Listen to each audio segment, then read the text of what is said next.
Alright,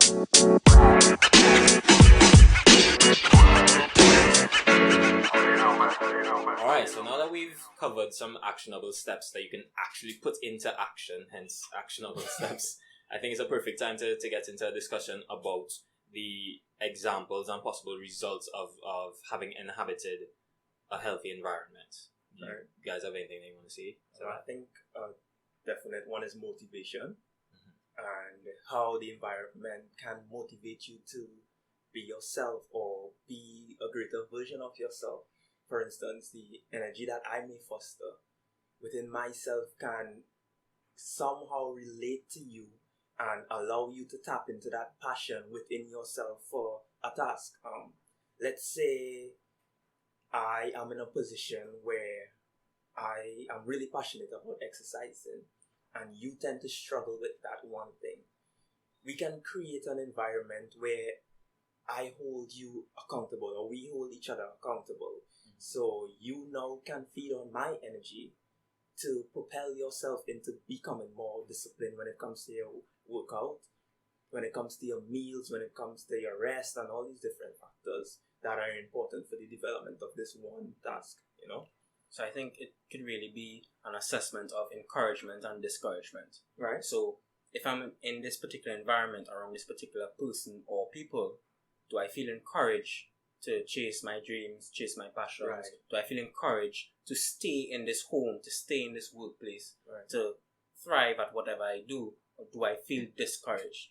And I think we could get caught up on the particulars, but we should all just bring it back down to, do I feel encouraged or discouraged when it comes to motivation?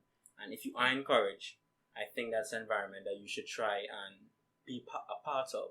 Now, I know it might feel like I'm going off course here, but we have to bear in mind from certain people's perspectives how things may come across. Now, imagine I'm from the area that would be referred to as like a hotspot area, Right. and my immediate environment is one of distress, one of discomfort, one of criminality even. Right.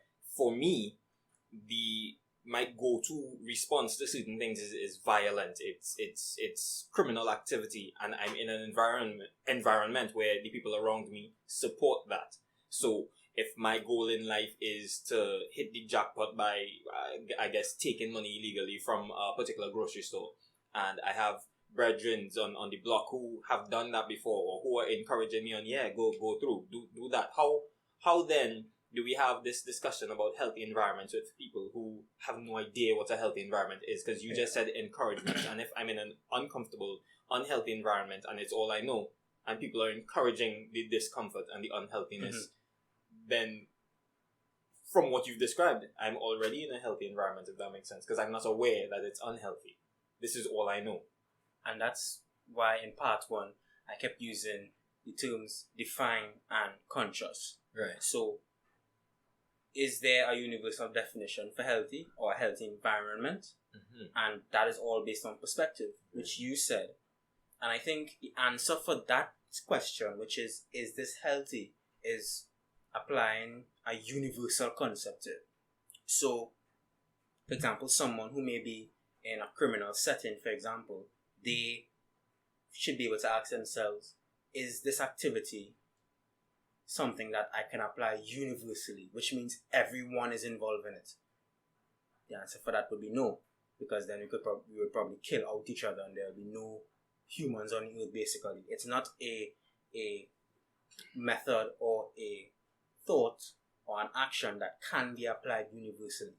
So I think once you define that and then you apply it to your environment, that question to your environment, then you could be able to say, okay, this encouragement to engage in this particular activity is not healthy because the outcome is not an outcome that can be applied universally. Okay. Right. I think that makes sense. that's good. So that was a good point you brought up. And if it's something that is discouraging you, for example, let's say I am the person that is involved in this negative environment, and you all are discouraging me from doing that, I could then ask myself, is this discouragement from a particular activity good or bad in terms of the universal application? So I think once we the point is we need to keep asking ourselves particular questions at every stage. Self-awareness. Despite our environment. So I hope that answered that question. I mean, it does, because it answers it. Right. For me, Yes. I'm just thinking about the people who are actually Right. in those situations who may not already have the awareness or even the patience to sit down to listen to this discussion and right. think, yeah, but I should really rethink some of the decisions, you know. Which I think is the universal application. But So- there's something I want to add though. For me, I actually spent a few years of my life living in Maloney. And what that would have allowed me to do is not just view how my environment impacts me, but how can I impact my environment? Right. Because it's not just necessary.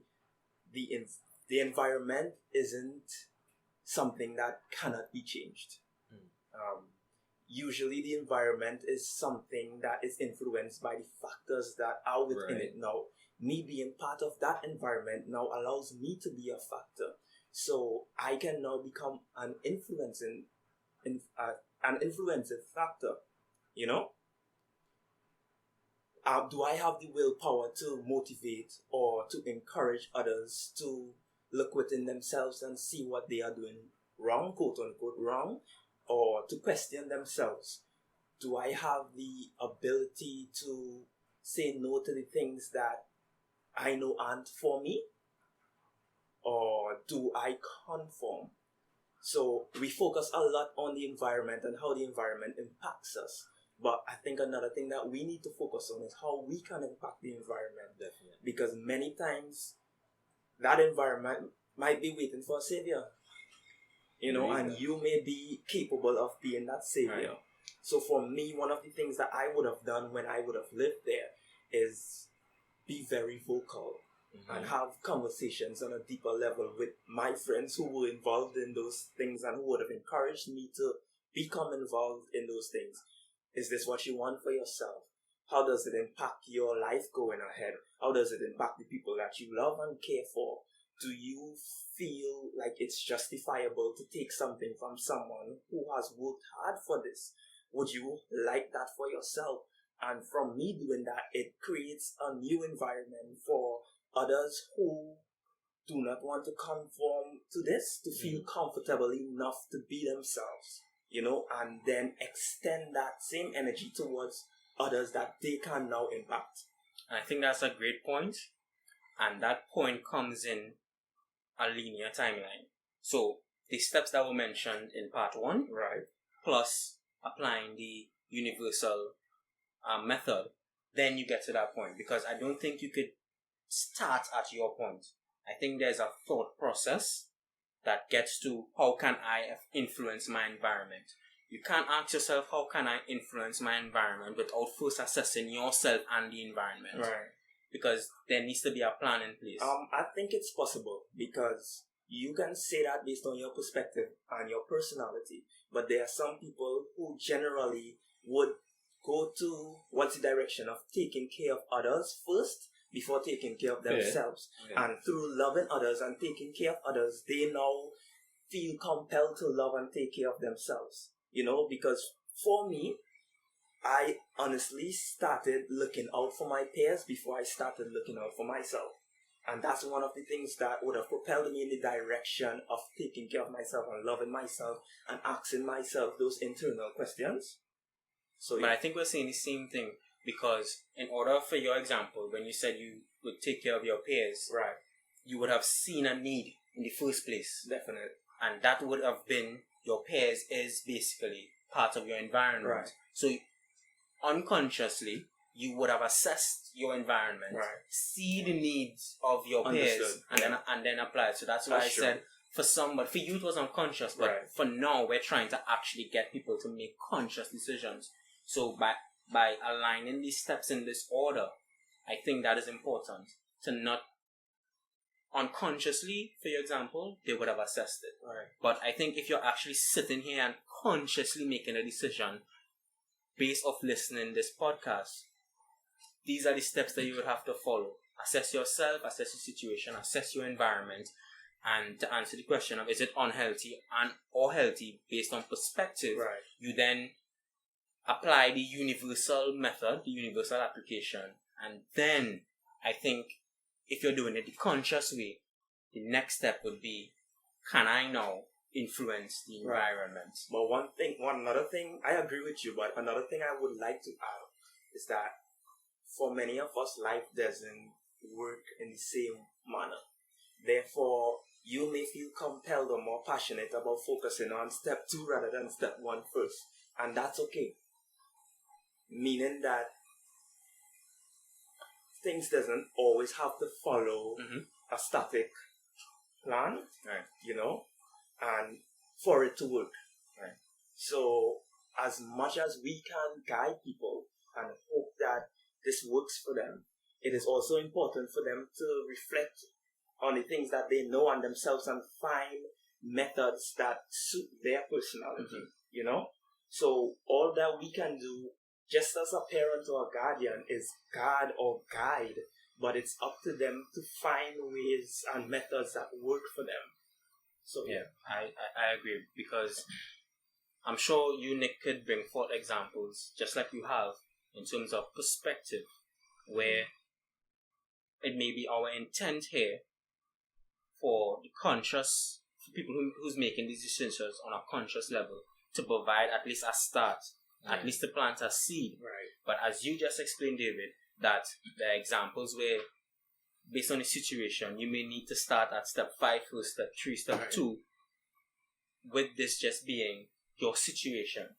So I think that definitely when you're in an environment or you're assessing if you should go to a new environment, there are situations where you should assess motivation, which is what we just discussed in terms of encouragement and discouragement. Right. Then if you are around people who hold each other accountable, how you held your friends accountable where you were living before, how you decided that you would help your peers, you began to hold them accountable, and in return they will do it for you. The same way we as friends always try to hold each other accountable and motivate each other. These are the steps you can take to apply to your environment now and any environment that you would find yourself in the future. And in terms of, in that vein, we also combine our strengths to help each other's weaknesses. Right. When you spend time with people, you learn things. You learn things about them and their personality. And you can quickly realize, okay, I may be strong in a certain aspect, for example, discipline, and I may have a peer that may lack discipline. Nick, do you have any examples that you have seen these things unfold in your environments? I think, to be specific to myself, whilst I'd have spent most of my career and my working life in theatre and the performing arts, there would have been a lot of either younger people or people who were at least my age but in different situations who were interested in being a part of the performing arts. And instead of looking at it as just something where you like being on stage, you like being in front of the camera, they took time to acknowledge that I've been a very hard-working person in the industry. That I dedicate myself to rehearsals, to practicing at home, making sure that I can perform at my best, and so that I can always represent myself and this art form the best of my ability when I'm on stage and at work. And I've seen the people around me apply that type of dedication and that kind of hard work to their own work and their own pursuits of the same field, simply because they've seen me do it, or they've seen somebody who's close enough to them, somebody that they can touch, somebody they can actually talk to. It's not somebody who's on screen. It's not a movie star from how much ever miles away. It's a person I went to school with. It's somebody who lives in my area. It's somebody who looks like me, So I've seen from a very real perspective, a very real standpoint, that people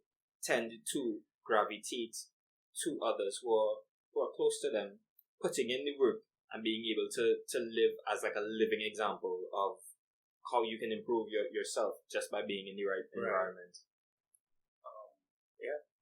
For me, though, I think that the point that I would like to touch on is the fact that where we are in this moment is a combination of every experience and every relationship that we would have encountered previously.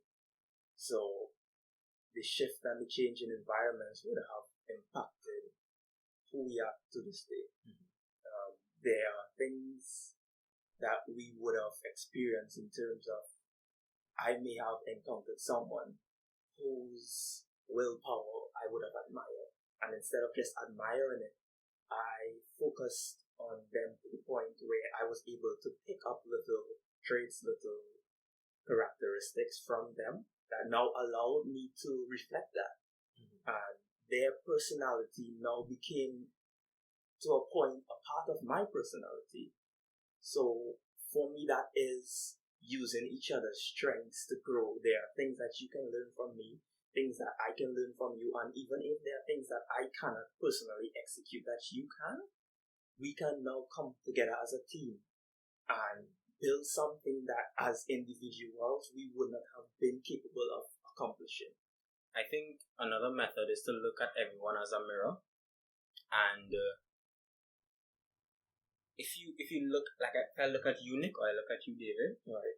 I should be able to ask myself, is this person, their behaviors, their manners, and their conversations, everything down that list, a good reflection of who I am or who I want to be? And I said that because you mentioned something there about influences. Right. And if I'm sure you can notice, in terms of relationships, you spend a certain amount of time with somebody, you start to say the terms they say, True. you start to behave the way they do, body language, everything. Even your energy changes. Exactly. Yeah. So, if you assess, that's why I bring the mirror topic up. Because you eventually will start to reflect parts of me, and I will start to reflect parts of you. Definitely. And if I'm a person, I just use the example again of discipline, and you're a very indisciplined person, eventually it's going to start rubbing off one way or the other. Either you become more disciplined or I become more indisciplined. Combination of the two, actually. Yeah, and it's just swaying back and forth. So I think being in an environment with people you can just speak to, a normal conversation, and knowing that this person will not be quick to take offense. So I could be like, alright, David, bro, I'm going to talk to you for 2 seconds. XYZ. I think that you should probably improve on this. And if you take everything like that on a personal level, knowing that if this person doesn't improve in this way, and it's not judgmental or offensive or anything, it would definitely rub off on you. And that mirror example would improve everybody in the room. Because I could use my strengths to improve your weaknesses and vice versa. Right. So I think we should be extremely aware of the people around us and apply that mirror effect, knowing that certain things, whether it's good or bad, will reflect right back on us and vice versa. There's something that we're not, I don't think we're doing it intentionally, but we're kind of slowly always stepping over, even though we mention it each time. A lot of the things that we're saying requires an immense amount of self-awareness. It does. Because it takes a lot for me to look at you as somebody who's very disciplined in their fitness, knowing that I would like to have bigger arms and a bigger chest, and you just have it, and feel motivated instead of just hating. True. Like, what you doing that I'm not doing, even though there are actual, like, physical steps that you are actually taking that I'm not, instead of focusing on what I can do differently, just hating. That's and why I'm not aware enough. Like, how do we get the people listening who might not have that type of self-awareness to that point? Because that's very important for I think we should actually have an entire episode based on self-awareness, because it's something that's really deep. And we would take a lot of time and actually sway if we focus on that within this moment. Yeah, so I think that should actually be the next episode. Sure. Self-awareness. And I want our listeners to understand that, you see that thing we keep referring to throughout part 1 and part 2, which is being self-aware / being conscious. That is a skill. That is not something that just you find in a KFC box or something. That's something that needs to be developed. Like, seriously, that I like to use the word autopiloting. We've been autopiloting through our lives for the most of it. That's true. And probably through some traumatic event or some grand revelation, some divine intervention, in very different examples, personally, for the 3 of us, we have come to a point of being self-aware. of being conscious. Or getting better at it. Yeah. Because we may not exactly be there. And it's hard to start somewhere. Yeah. And the same way, when we were 14 or maybe 15, we did our first push-up. Right. It's the same point of self-awareness. You could just tell yourself, I want to be self-aware. And now we're doing compound exercises, Right. pull-ups, Right. a bunch of stuff Right. that we didn't think we could have achieved, even in our muscle tone definition, everything, Right. when we did that first push-up as scrawny little kids back in At the end of the 26. day, at the end of the day, it starts at 2006, A. You yeah. know, it starts at Yeah. A.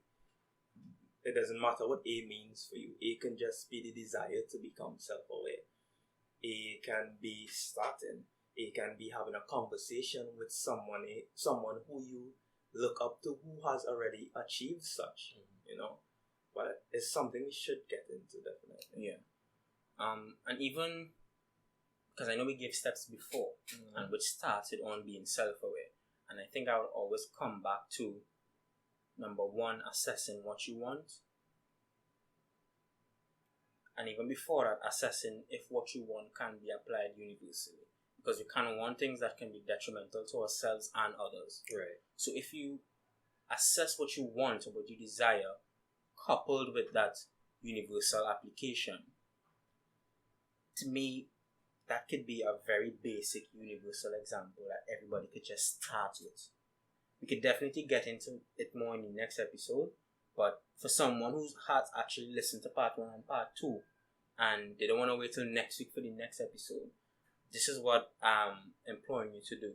Assess what you want, and then put your environment against that, and then make decisions from there. Employ the steps that we discussed earlier, and that could be your beginning right now through this podcast of beginning to be self-aware. This is your first push-up. This is your first step, your first mile, whatever example you want to use, your first note on your guitar, whatever it is.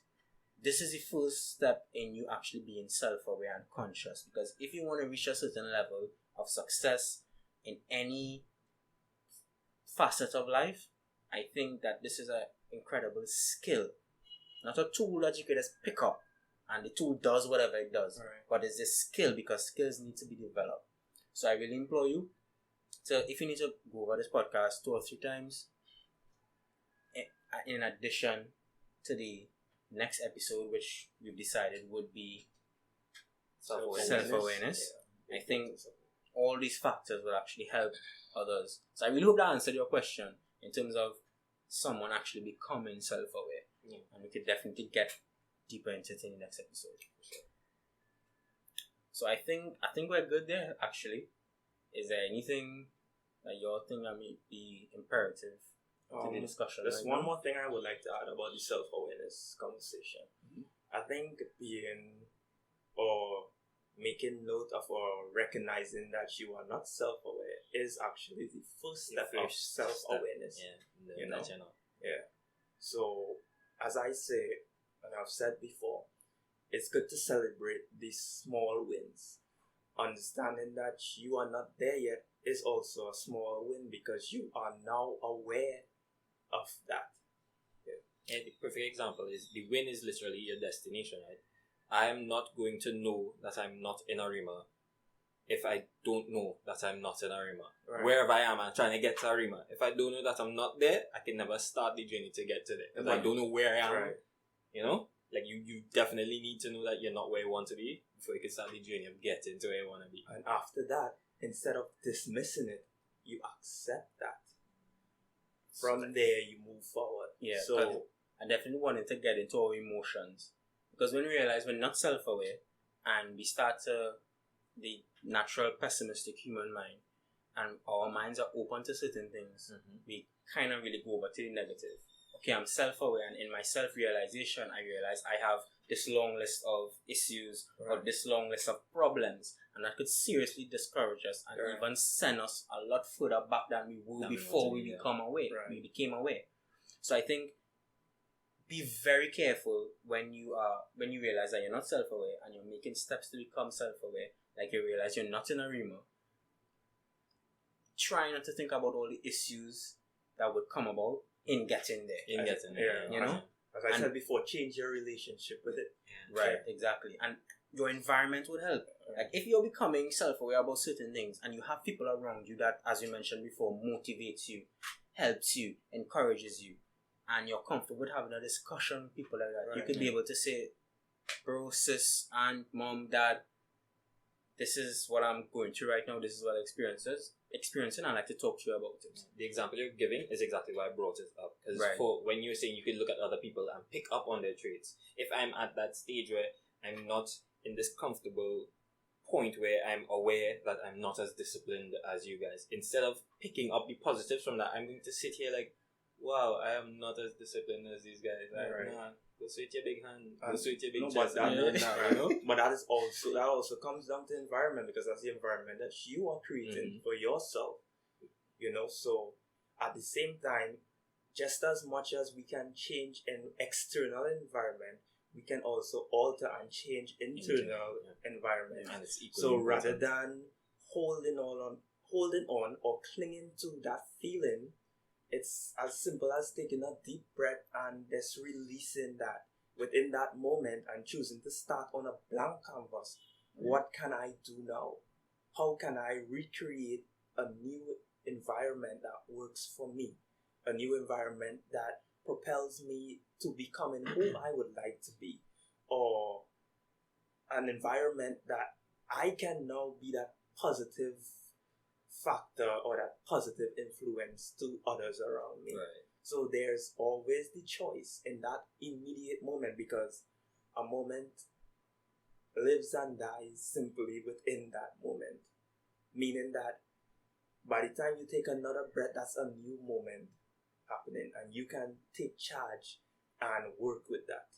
And definitely, as you kept bringing it up, Nick, don't want to ignore perspective. So as we may have the avenues through each other and through other relationships we have in our personal lives, I'm thinking about the listener right now who has nothing. They don't have an avenue to even get encouragement from, get advice from, to have a conversation with. So I want to use this opportunity to open an avenue for anyone who's listening who thinks they may not have it anywhere, who may be alone. And on the Anchor.fm app, you can go to the Inhabitants Podcast and leave a voice message. On any of our social media, Facebook, Instagram, you can leave a comment about anything, any discussion, any questions you may have. Just if you just like someone to talk to. If you like to send an email, you don't want to get too personal on social media or what the case is, you can send us an email at theinhabitantspodcast@gmail.com. If you're listening on Apple Podcasts, Google Podcasts, and there is that option for you to comment or get in contact with us, please use these avenues like email and social media to get in contact with us, and we'll be more than happy to have a discussion with you, build a community around you build an environment. So in layman's terms, let's make you a part of our environment. Where you can get all these positive things that we're talking about, like motivation, learning from each other, helping each other. So I think on that note, we can wrap up part 2 here. And definitely we have a lot of planning to do in terms of getting the self-awareness episode ready. So I really hope that this 2-part podcast series about the importance of environment was helpful to you. As I said, if it was, get in contact with us. Let's have a discussion. And Godspeed.